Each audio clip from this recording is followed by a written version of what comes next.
Hello, and welcome to the Holistic Fitness Podcast, where you'll learn how to get your goals without burning out.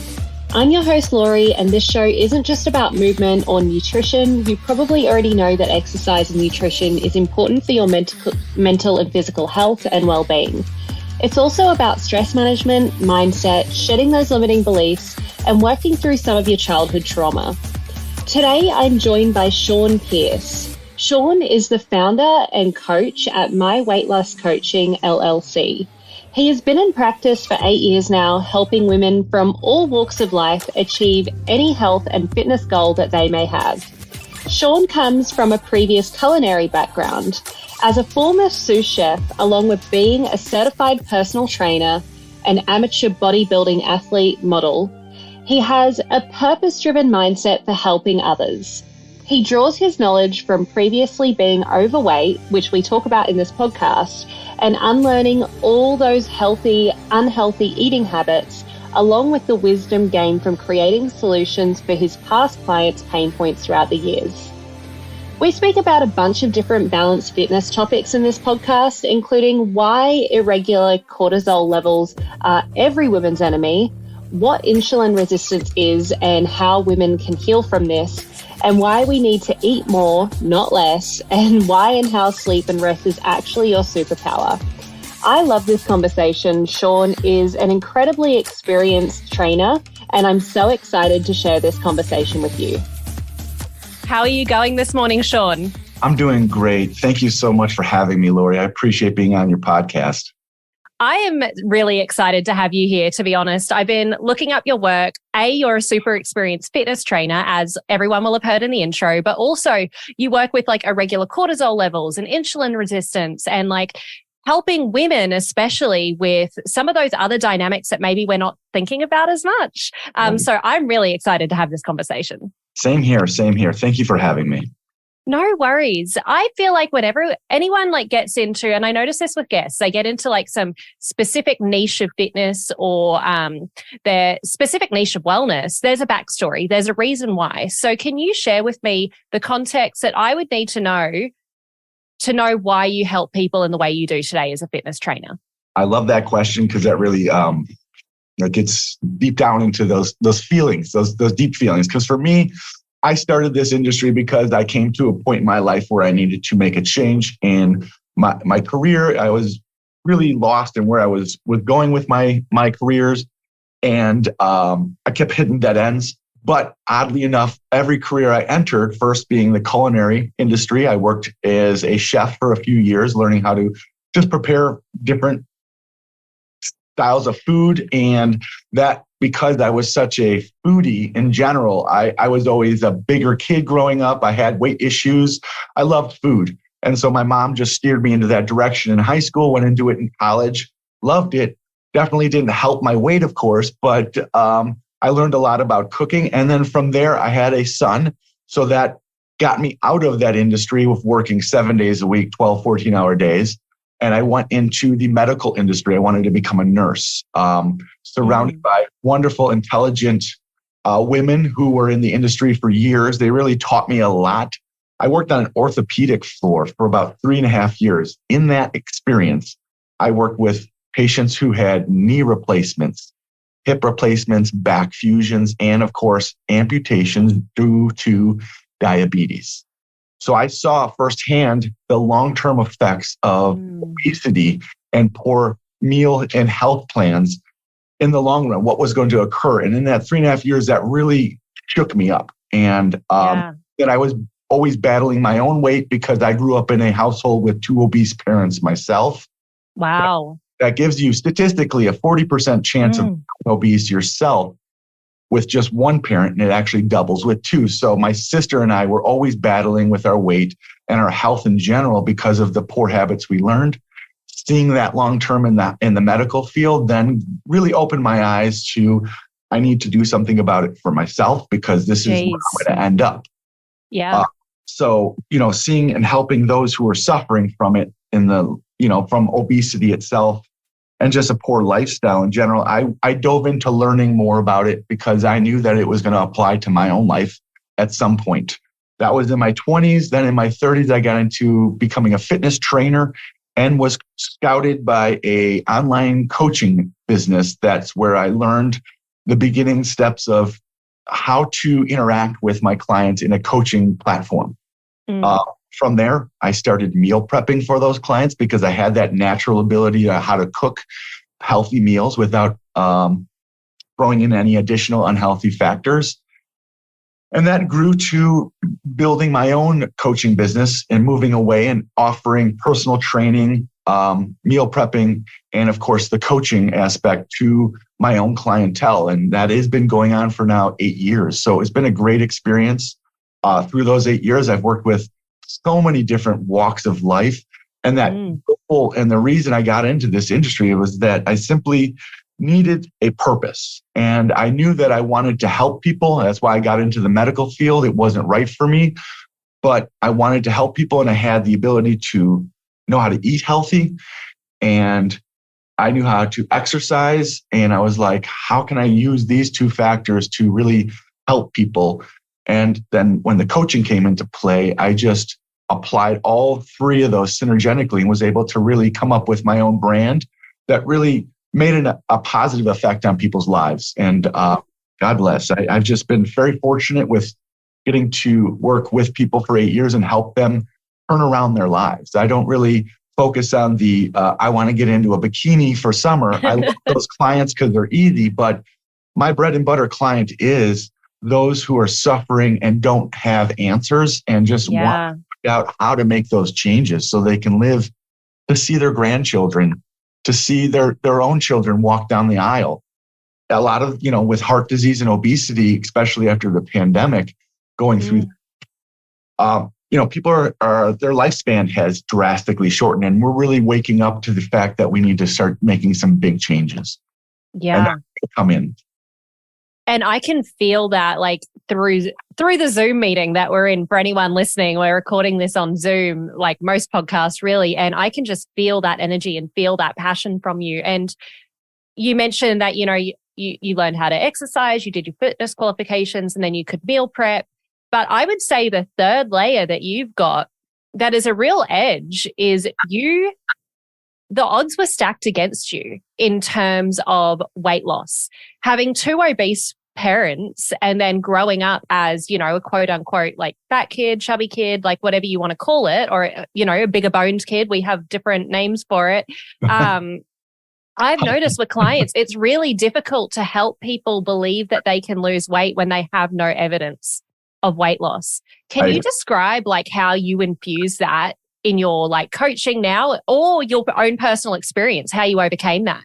Yeah, well, great question. And I'd love to share that with you.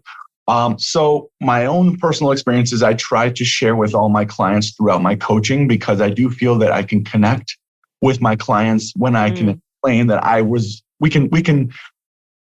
we have similar struggles. So I'm able to really connect with my clients by just sharing experience, showing that I am vulnerable, showing that I am just as fragile, and I have had that broken past of poor health. And after I was able to really get control of my health, what I did for many years was actually put on the weight again and then stay off and show the before and afters all the way up to was about mid-40s. I would do that because that is also very unhealthy long-term to do that yo-yo diet. And I did start seeing some health issues from that. So I stopped doing that because that was going to cause some big problems. But I wanted to just be able to show my clients that were pretty much in their 30s to 40s at the time. Hey, I'm in your same age group. I have a lot of struggles that you've gone through as well in your life, but you can do it if I can. Because I tell my clients, I'm the laziest fit person you will ever meet. I don't want to do anything more than I have to be in great shape. But I enjoy exercise for other reasons, but I do also enjoy those treats. I enjoy eating, and I still battle my eating habits from my childhood. I really, those are lifelong eating habits that you really have to just keep in check. And explaining that to these clients along the way, really, they connect with you and they feel like, okay, this guy is on my side. He's not one of those, 6-8 pack guys that, grew up in great shape and can't really connect with my struggles. I understand not just the eating aspect, but, what we're going to be talking about today with sleep and stress in our environments. These are other factors that, I just wasn't aware of till my mid 30s, and they were already dramatically impacting my life in such a negative way that I needed to get them under control. Yeah. Oh my goodness. There's so much I want to dive into with what you just said, because I feel like that'll resonate with a lot of people. And I would say like a lot of people that have connected with the Holistic Fitness podcast, either on TikTok or, scrolling through Spotify or on Instagram, they like can resonate with the yo-yo dieting. What you just mentioned there in terms of yo-yo dieting. So can you explain to me why yo-yo dieting is bad long-term? That intrigued me. Great question. Great question. Well, it is definitely going to cause some adverse issues with your health. Most importantly, there's going to be some insulin resistance as you start continuing to go up and down. You're adding on all those unhealthy carbs and processed foods of, the binge eating when you go back into the weight gain. That's going to cause also some plaque buildup for future possible heart attacks or strokes. Also, we're really starting to realize that cancers are coming from food and not from, pre-genetic dispositions. Not all of them, but many are food related. So my own family, my mother has had lymphoma twice. That is a cancer that is very commonly associated with poor diet, mainly from high sugar intake. She's a sweets fan. I am a sweets fan. I got it from her. And that was a really concern of mine, is just, that yo-yo dieting is going to start, because I would binge on sweets quite often. And that was my big one is sweets. So I would stress cope. It was my comfort measure. It was my celebratory measure. It just was every part of my life. And unfortunately, that would cause that weight gain to come back. So I had to really come to terms with those specific long-term battles and cut them off, because I was worried about cancer. I was worried about heart disease. And also, as we get older, our body can't handle the pressure of all that extra weight coming back on abruptly, especially because, it's not always gradual. When we put on a lot of weight at once, like I can do pretty easily, that is a lot of added pressure to your organs. Your vital organs can only handle so much. And therefore, you start having issues like sleep apnea. You have issues with insulin resistance, which is a huge one that a lot of people don't know about. But once you start trying to drop that weight back down, that insulin resistance is going to combat that and not allow you to drop weight, where that is probably the number one problem I see with people dieting, is that insulin resistance is actually holding them back. They quit before the big, huge change occurs, because it takes a while for your body to heal after all that damage. And as we get older, it gets harder. So that yo-yo dieting becomes a bit more of you just start gaining and gaining rather than coming back down in the future, because your body can't take that pressure and that damage over and over again. Wow. So are you saying that like insulin and hormones are the reason why we yo-yo diet and the reason why we can't stick to those goals? Like one of the reasons. Factors. They're huge factors, and they actually are contributed and manipulated by so many other lifestyle factors like stress and poor sleep. So we may not be eating poorly, but if we have a high stress job and also I'm not sleeping well, that's going to perpetuate your insulin sensitivity, causing that insulin resistance, as well as for females, such imbalance in hormones. Yeah. You women have like an orchestra, a perfectly in tune orchestra of hormones. And with poor sleep, stress, and insulin resistance, all of those are out of play. And therefore, you just have a really poor quality life, and you see it firsthand. And I feel so horrible, but it's much easier than we think to heal from that. So we have to get back to some basic standards, and that's sleep and better stress management. Are you tired of constantly feeling burnt out while trying to achieve your goals? Do you find yourself struggling to maintain motivation and productivity over long periods of time? I'd like to introduce you to the Goal Getting Journal, the ultimate solution for those of you who want to surpass their goals without burning out. Our journal is designed to help you set achievable goals, track your progress, and maintain a healthy work-life balance. With our journal, you'll discover practical strategies for managing stress, staying motivated, and avoiding burnout, including time blocking, habit stacking, and so much more. You'll also learn how to prioritize your tasks and maximize your productivity so you can get more done in less time. The Goal Getting Journal is perfect for anyone who wants to achieve their goals without sacrificing their mental health and well-being. Whether you're an entrepreneur, a student, or just someone who wants to make any positive change in your life, the Goal Getting Journal can help you stay on track and avoid burnout. And for Holistic Fitness podcast listeners, you can get 20% off your first journal using the code HFPodcast. Go to goalgettingjournal.com and type HF podcast at checkout to get your discount. So what are you waiting for? Order the Goal Getting Journal today and start getting your goals without burning out. In the hierarchy of holistic health, I put stress management as the bottom layer, as the absolute foundation. Because if you're not getting good sleep, if you're not managing your stress, you're not going to be able to metabolize what you're eating as well and use it for fuel for your workouts. So my opinion is like sleep is the foundation. It seems counterintuitive, but it's like take the pedal off the gas a bit. That's my opinion. But I would love to hear like why you are so big on prioritizing sleep and prioritize, I guess, balancing out those cortisol levels, especially for women when it comes to weight loss. Great question. Great question. I'd love to tell you that answer. So sleep, I tell all my clients when we start, especially my females, sleep is going to be your superpower. Sleep is pinnacle over everything because your sleep will actually mitigate stress levels, which means your body will actually be able to control those stress levels from getting too out of hand. Too high of cortisol levels is going to cause adverse reactions in your body, mostly weight gain, aging. Let's see. We also have issues with the insulin resistance. Your insulin and cortisol levels actually play on each other. So more cortisol means higher insulin levels, and that means proper weight loss. Jeez. So by getting that sleep in, and what I mean by sleep, we need at least 8 hours of sleep. I see a lot of my female clients function much better on 9 hours. And I know that's a spot where we pray we can get, but our busy schedules don't allow it. And I try to give suggestions of how to better schedule your time so that you can give yourself that 8 to 9 hour window, because you're right. Like you said, it's going to help recover from workouts. Your body recovers from your workouts during sleep.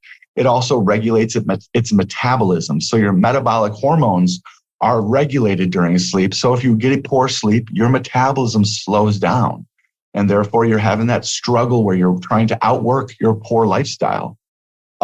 So sleep is going to help with your immune system. So it regulates immune health. If you're getting poor sleep, you're getting sick more often, or you're just subject to being sick a lot more often than if you were getting adequate sleep.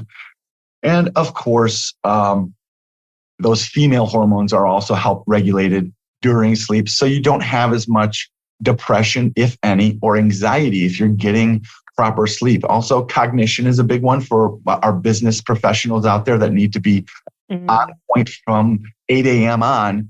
You need to get 8 hours because you're going to be able to focus and delegate your whole thought process much more adequately with proper sleep. And so your life just becomes better.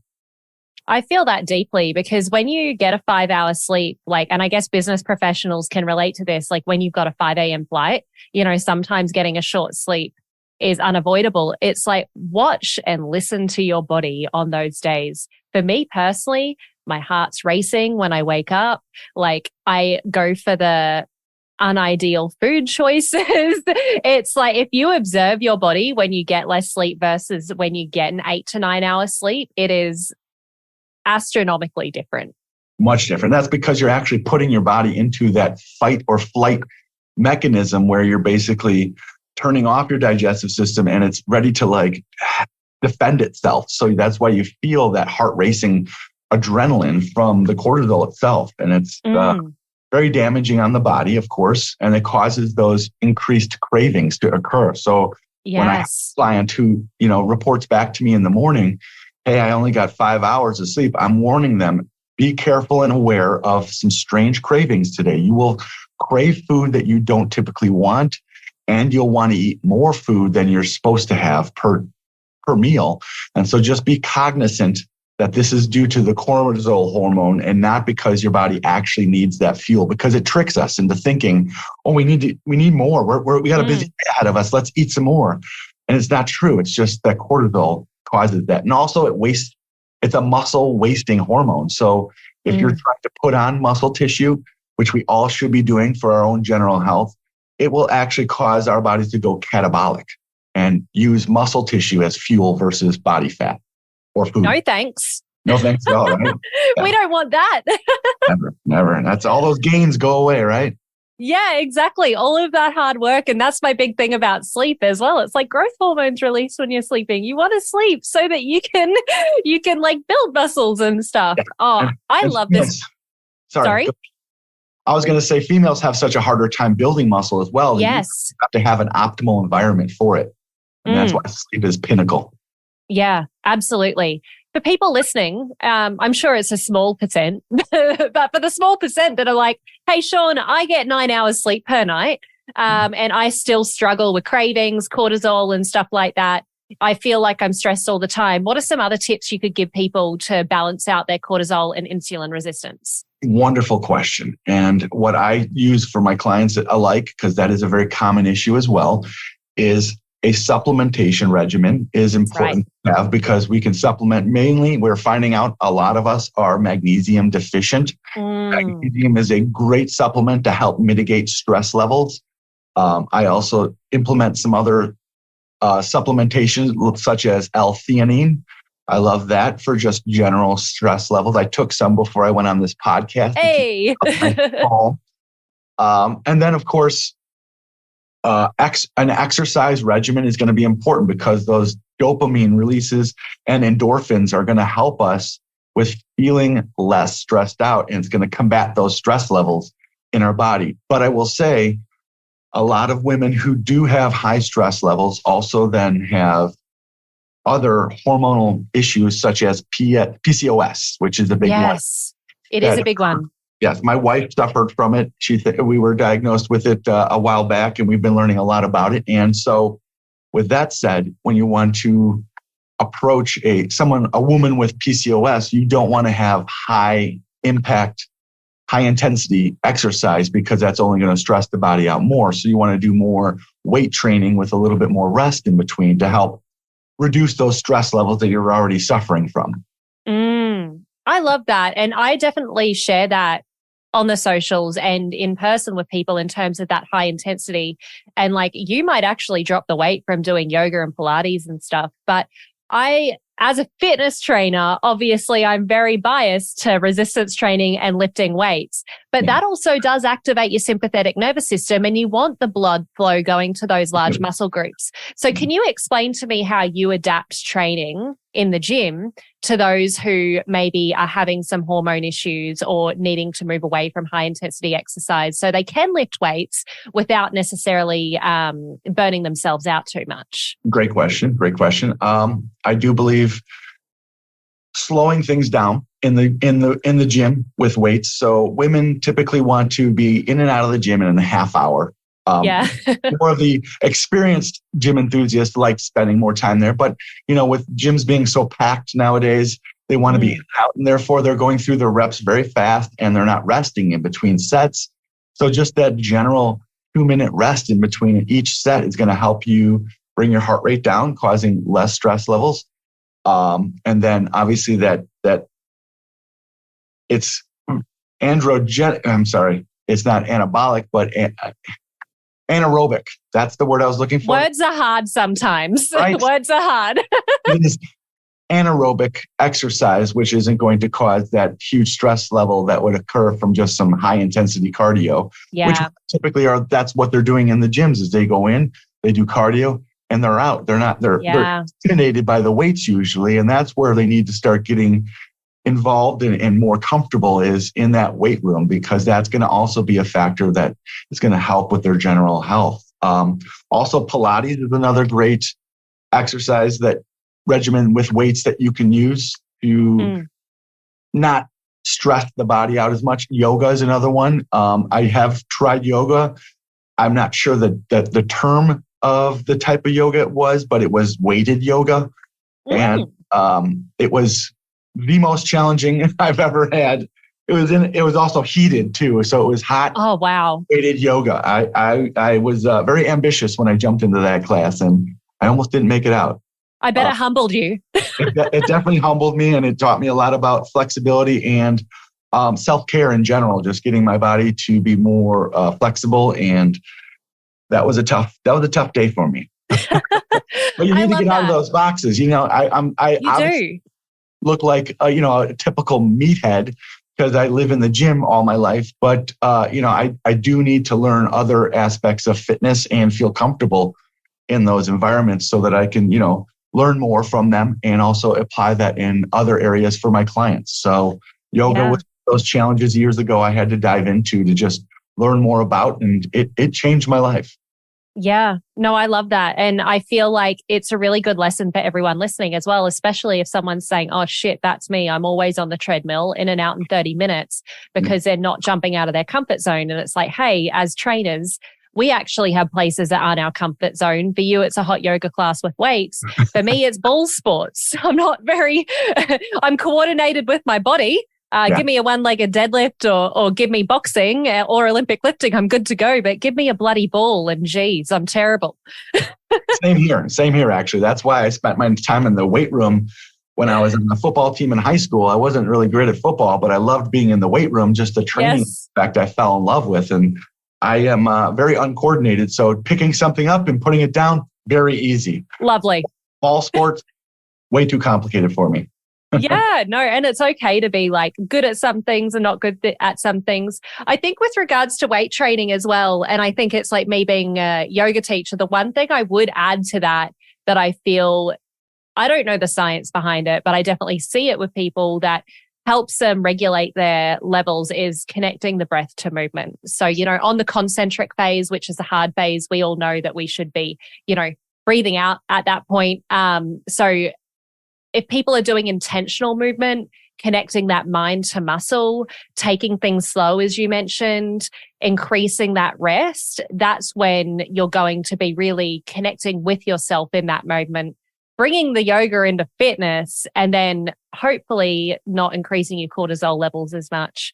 But I do think that, when I go to gyms, I'm a fitness trainer, and sometimes it's like I cannot be bothered to like wrestle with the blokes in the free weight section, and I love free weights. So how do you help clients feel more comfortable and kind of like remove that gym anxiety a bit? Great question. So typically my clients are just starting off. They feel maybe too uncomfortable to hit the gym. So, in-home weights are an excellent start. So we start there getting the movements down, because what I find is most of my beginner clients who feel uncomfortable in the gym, it's because they don't know how to execute the exercise correctly, and they feel like people are going to see them doing something wrong and make fun of them or laugh. And so they want to, what I do is I start them off at a home workout, supply some tutorial videos so that they can see how to execute these exercises correctly. And then, of course, ask and follow up with, how things are coming along. If you're feeling these specific exercises in the right areas, if they're getting the connection to that muscle that we're after. And then once they feel more comfortable, getting to a gym that's best suited for them. So everyone has different focuses and fitness goals. So being in the gym, lifting weights may not be that 50-year-old woman's goal in life. She just wants to put on a little bit of muscle because as we're getting older, that's naturally being depleted. So something full body might be great for her that she can accomplish at maybe a Planet Fitness where it's a lot less crowded with the typical dumbbell meatheads that you see. Yeah. And then, of course, being more confident in the gym. Once you feel that your body is working and functioning better, you become naturally more confident in getting into the gym and just understanding that the gym is for everybody. And realistically, I see new people all the time in the gym, and I'm there quietly cheering them on because I see them day after day, and I'm like, "You get it, buddy. Yes, you're showed up again. I see you for the third time this week. You're struggling through it, but you're making it. And I want to go up to these people and just be like, I see your efforts. And just so you know, you're doing a great job. I better see you tomorrow. But obviously communication in the gym nowadays is so skewed with just the very toxic environment we have. And I think that to change. Hopefully there are some gym owners that are out there that are looking to create that healthy environment for men and women to interact in a healthier fashion, so that we're not focusing on being more dominant for men and almost pushing the women out of that gym, and also vice versa, not allowing the tripod women to be out there, kind of dominating that weight room. Because I've been to several bodybuilding gyms where the women actually have the whole rack kind of blocked off because they have a tripod right filming, and they're filming themselves. And God bless, you're out there trying to show some people how to do something, or you're trying to influence everybody, but you have to be respectful of your environment. And that's a big aspect.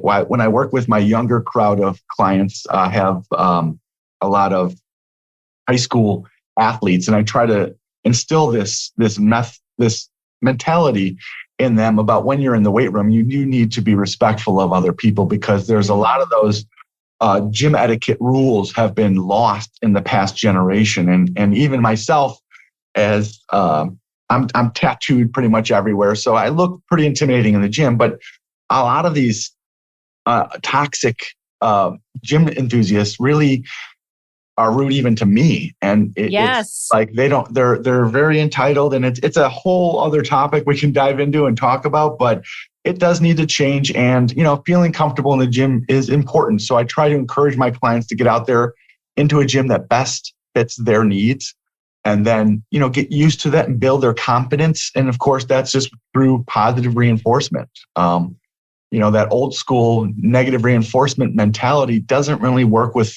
especially my female clients. I've never seen that work with them. That works on some male clients, but a lot of them are very fragile nowadays. Let's just be honest.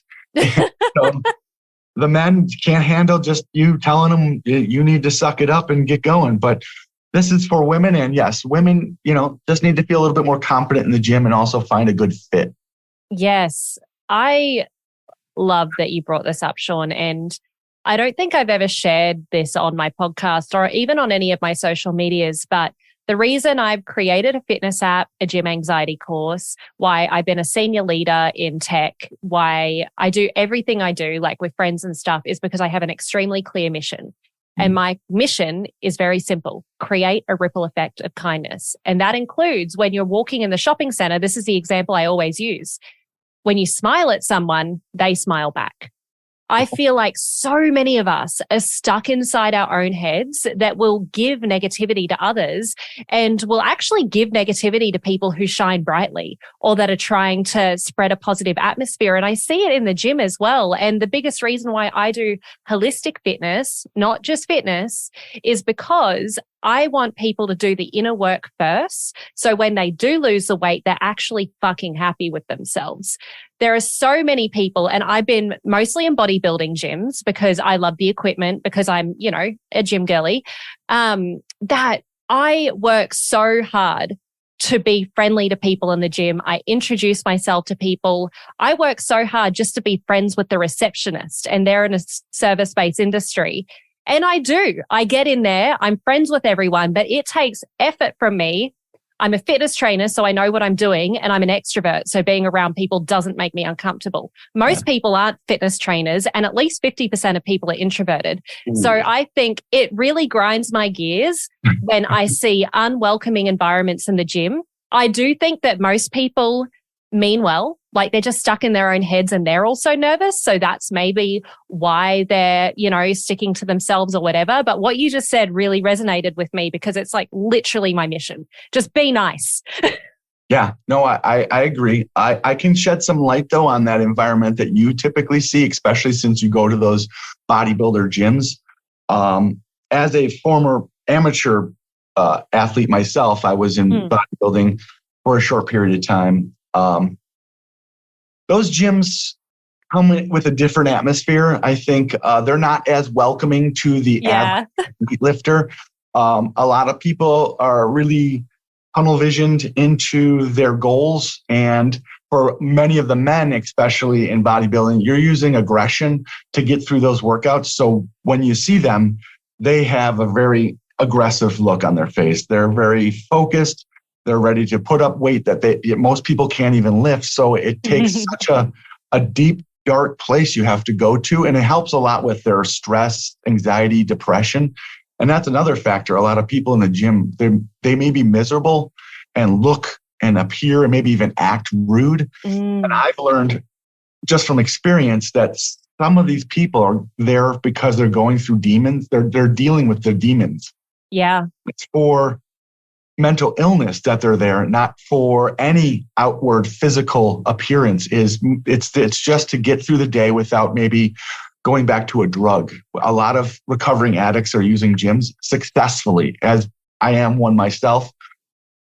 Those are the most successful ways to go through a craving of food, alcohol, or any drug to get to the gym. And so a lot of these people who may look, appear, and even act rude are just struggling with just wanting to live in general. So I've been much more empathetic to them in the past. And I find that your approach works where you give them that affection and that attention. That energy. And it all of a sudden, there's a crack a smile and they feel a little bit more like someone cares about me. But you can't take it too personal because so many people are there because of their mental health. I know it's gotten me through some hard times in my life. And so I'm sure I looked very unwelcoming, and why I never get talked to in the gym is because back in the day, I just was a grumpy old man, just trying to get through my day, work out and get out. Now I'm much happier and I am much more social in the gym now that I'm out of that place in my life. But understanding, those social settings, it's tough to walk into when you see all those unwelcoming faces, but understanding maybe why. And also, when you go into the gym and you're overweight or obese, you're not happy about yourself. You feel uncomfortable. Your clothes very uncomfortable. You bend over and your belly hangs over and you're like, darn it, Shawn, I hate that feeling. And it just makes you want to cry in the gym. And so, that approach you have is a great way to help them just feel welcome, even when they're not giving that welcoming vibe back. And that's important. I think it's also good for everyone to realize as well that nothing is personal, even when someone says it is. If you have somebody that cuts you in traffic, swerves in front of you, honks on the horn, it's that's a reflection of how they feel. So all you can do is continue to hold your light. And if you're nervous in the gym, maybe your light is just introspecting and giving yourself all the energy you can. If you're fighting your demons, it's giving yourself all the energy, and it's not expecting yourself to have to smile at other people. But I do think we can make gyms a more social environment as well. But for some, they want to get in and get out as well. So it's I think of a sauna house that I go to. There's a quiet zone in the sauna house, but then there's a social zone. So I feel like that works pretty well. That's a great idea. I have not seen that yet. But no, it's awesome. Yeah. I want to circle back. Circle back. That was very, very corporate of me. It's a new catchphrase, though. I love that. Yeah. Let's do circle back.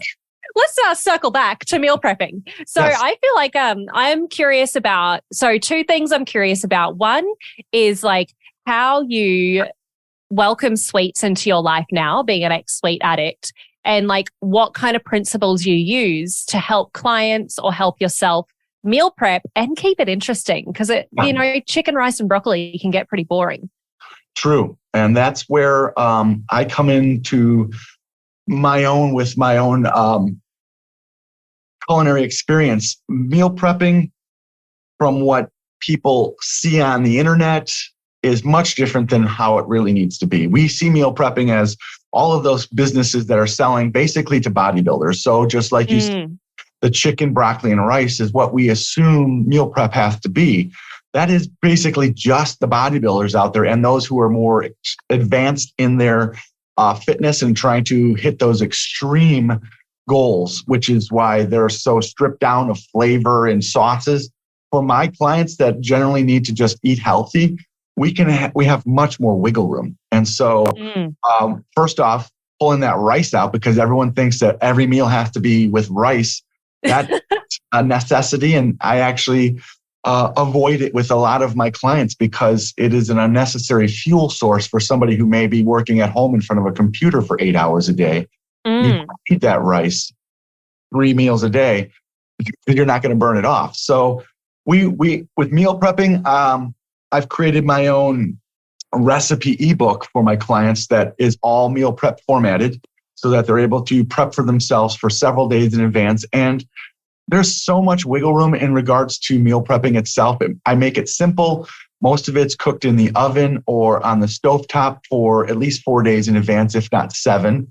But you know, with just the simple execution of not needing to use all the oils because everyone thinks they got to pour a bunch of olive oil in there, it really makes things a lot healthier just off the bat.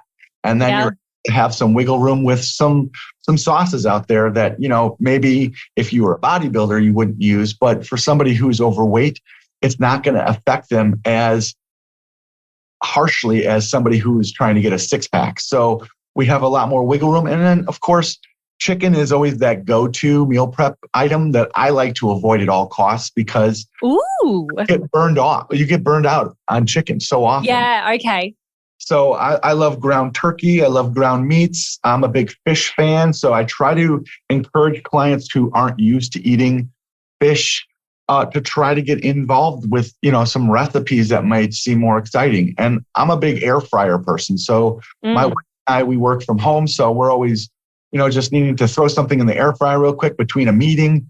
And it is a pinnacle just with warming up your food back again, giving a little bit more texture so that it's not just grilled chicken. It's maybe, you know, air fried chicken with a blackened crust on it so that it's got some spice and some kick to it, just to change it up. Also, just ground meats are pinnacle with just moisture content. So when you're meal prepping, chicken typically dries out in the fridge after 2 days. You have ground meats, and also the proper cooking methods are important because you don't want to dry out your food. So a lot of people overcook meal prep, and then it tastes rubbery and gross by day 4, day 5. And so they're burned out by meal prep. So just variety of meal prep is important, as well as trying out some healthier cooking methods that will help seal in the moisture for most of your food. And then, you know, the warming up process with the air fryer is a huge one because that just helps bring more texture so that it becomes more exciting. And then the sauces and keeping vegetables, rotating through all these exciting vegetables. My wife and I will put in like a whole pan of just asparagus and just roast that in the oven. Sometimes we'll do that with green beans or broccoli just because the typical steamed vegetables get very boring. Yes. And so, you know, it's fun to have some different vegetables, get into your mushrooms, get into some green peppers. You know, now that spring's out, we'll be able to go out and go, you know, to some farm stands. Yes. And fall back in love with vegetables. That's what we need to start doing because that also helps keep you full between your meals. So you're not snacking as we should not be doing between our meals. So, you know, and enough vegetables in is a big problem, and just loving them in general too. I grew up, my son's 22 now. He, for so many years of his life, wouldn't eat a green vegetable. And it was just so frustrating because I'm like, you know, this health conscious person is trying to get the vegetable in them, and no green vegetables, but you have to just learn how to prepare them more than in just one fashion. And that's, you know, boiling them in water or steaming them in the microwave. Yeah. Doesn't taste as good. You need seasoning. Yeah, seasoning and different cooking methods will make it more exciting. Yes. And then to touch base on that chocoholic issue that I'm talking about, that I typically, I need to keep myself in check at all times because what happens with my chocolate intake is I can't easily have just one piece or one cupcake. It's a whole cake. Yes. I'm a big classic binge eater, so I have to restrict myself to one dessert a week. If I'm trying to maintain a weight, if I'm trying to go after a goal, I may put that off for about a month. And I wave that carrot in front of myself as an incentive to keep up my accountability on my cardio, on my meal plans. I say, Shawn, you got 3 weeks left till you get that, that carrot cake, cupcake, or whatever it is that I've been wanting for a while. And that helps just as an incentive point, push me forward through those harder days when I have to get up at 5 a.m. or do cardio in the cold weather. It helps to get out there and do it. So self-control is a big one. And that's something that we aren't born with. No. Who do it like this, it's because it's built over time and those small wins that we get, whether it be, the wife brought home a cake and I decided to avoid it. That's a win. That's going to build my willpower a little bit further so that the next time I see cake, I'm like, I don't need that. I did it last time. I'll be fine this time. That's a big one. And then just, having some awareness of what those unhealthy foods will do to you is a huge factor as well. I try to focus on the negatives of what those sweets are going to do to my body and how I'm going to feel, because typically after having dairy, I feel wrecked. And so having a couple chocolate chip cookies, my stomach extended for the next 2 days. I'm puffy and bloated and I just feel lethargic and things to do. And I have, goals to obtain, and that isn't going to help me get there. And it just makes you want to fall off track a lot quicker. Hey, Holistic Fitness fam, a quick message from one of our sponsors, NED. As you all know, I recommend good nutrition, movement, and stress management practices before supplementing, so you know what type of supplementation that your body actually needs. For me, I supplement with very few products, but NED is one of them. I'm a type A, high energy, ambitious business girly with massive goals. And sometimes I honestly just need to chill out and relax a bit. I've found that both NED's de-stress and sleep blends fit in with my busy lifestyle and ambitious goals, but I was honestly not a big fan of CBD products before trying NED, mostly because of the culture surrounding weed. I just didn't want something that was going to alter my state of mind so that I became much less of a goal-getter or less ambitious. That was until I learned about full spectrum hemp and their benefits. NED blends are chock full of premium CBD and a full spectrum hemp of active cannabinoids. NED's full spectrum hemp oil nourishes the body's endocannabinoid system to offer functional support for stress, sleep, inflammation, and balance. These products are science-backed, nature-based solutions that offer an alternative to prescription and over-the-counter drugs. All of NED's full spectrum hemp oil is extracted from USDA certified organic hemp plants grown by an independent farmer named Jonathan in Colorado. I'm obviously a big fan, but don't take just my word for it. NED CBD products have over 2,000 five-star reviews, and they work with incredible partners in the medical field like Dr. Caroline Leaf, Dr. Christian Gonzalez, and Dr. Will Cole. NED is providing Holistic Fitness podcast listeners a very special discount. If you'd like to give NED a try, listeners get 15% off NED products with the code LORILEE, LORILEE. Thanks, NED, for sponsoring the show and offering a natural remedy to bring balance to so many people's well-being. That impulse control and even emotional regulation is key. And the more you flex that muscle, the more it builds up and the more you can handle it.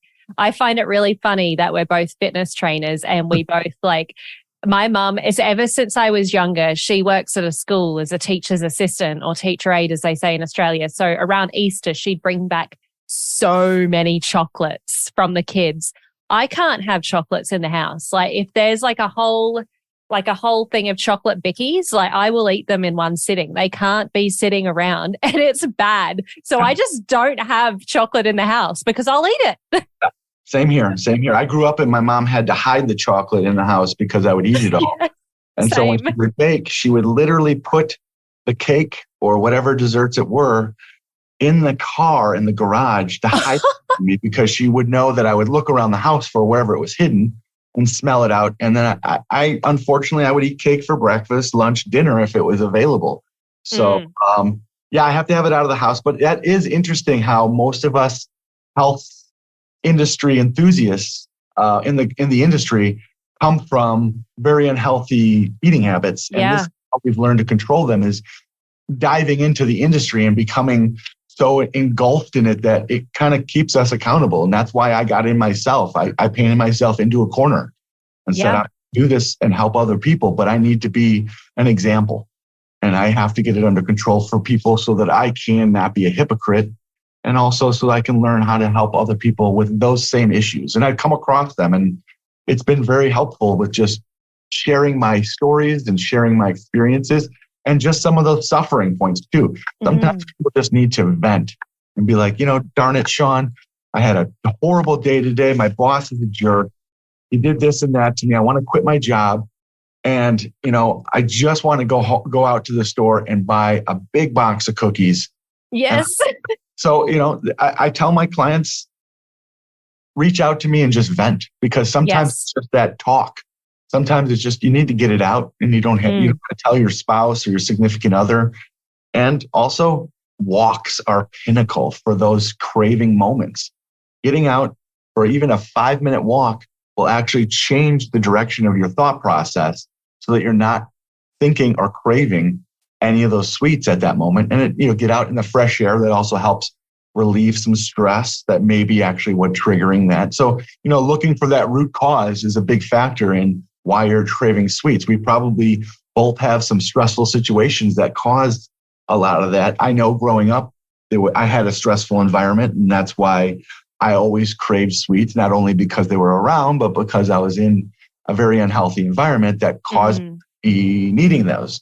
So, identifying the root causes is a big one. And a lot of us don't look that deep into it because no one wants to really dive into the hard stuff inside. And that's what it takes. And that inner work is key as well. Like for me, I grew up in technical poverty, even though it didn't feel like poverty. So when I could get my hands on excess because I was used to restriction, I went for it. And, for you grew up with, obesity and an environment where, So, while my mum was an elite gymnast and I certainly didn't have that side of things, the poverty of finances is what, affected me. So we can have so many different upbringings that affect our behaviors, but we don't look into it. We just tell ourselves, hey, I've got to go on the treadmill 6 times a week and eat kale and rice and chicken, and then can't do it, and then call ourselves a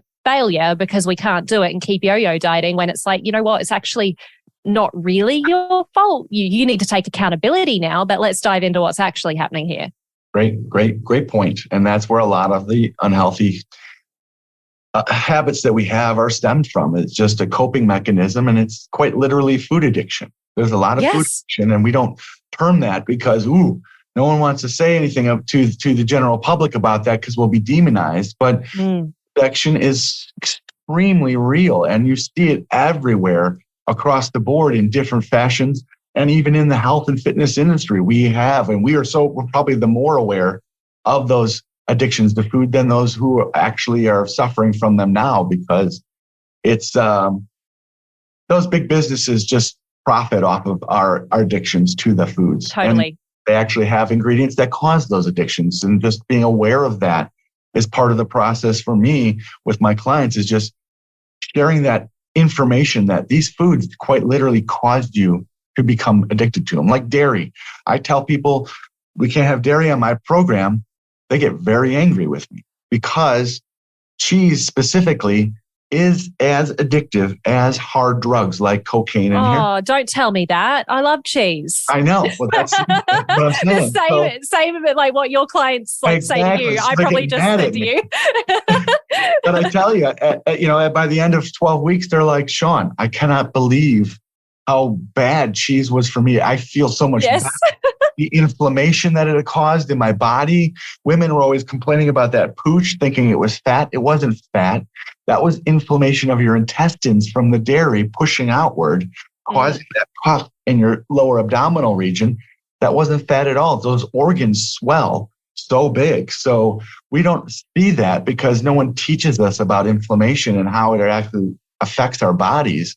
We just think it's a little bit of water retention, and that is part of it. But the swelling of our organs is a big factor in inflammation. And that's rooted in processed foods and dairy and gluten. And yeah, unfortunately, you got to get away from it if you want to feel a lot better and have those negative effects. Yeah, or at least test how you feel. Honestly, Shawn, I could speak to you for like 3 hours, and I'm probably going to have to get you back on the podcast because I have so many other questions regarding this subject specifically, but I do know we need to close as well. Yes. I'm going to have to get you back on later on in the year to talk more about the foods and all that sort of stuff. We have spoken about so much today. We've spoken about like fitness, we've spoken about hormones, we've spoken about sleep, we've spoken about like social wellness in the gym, like meal prepping, like we've covered so much. I've just loved having you on. Thank you. We do have a final question on the podcast. Sure. If you were sitting across the table from your 20-year-old self right now, what one sentence of advice would you give him? Ooh.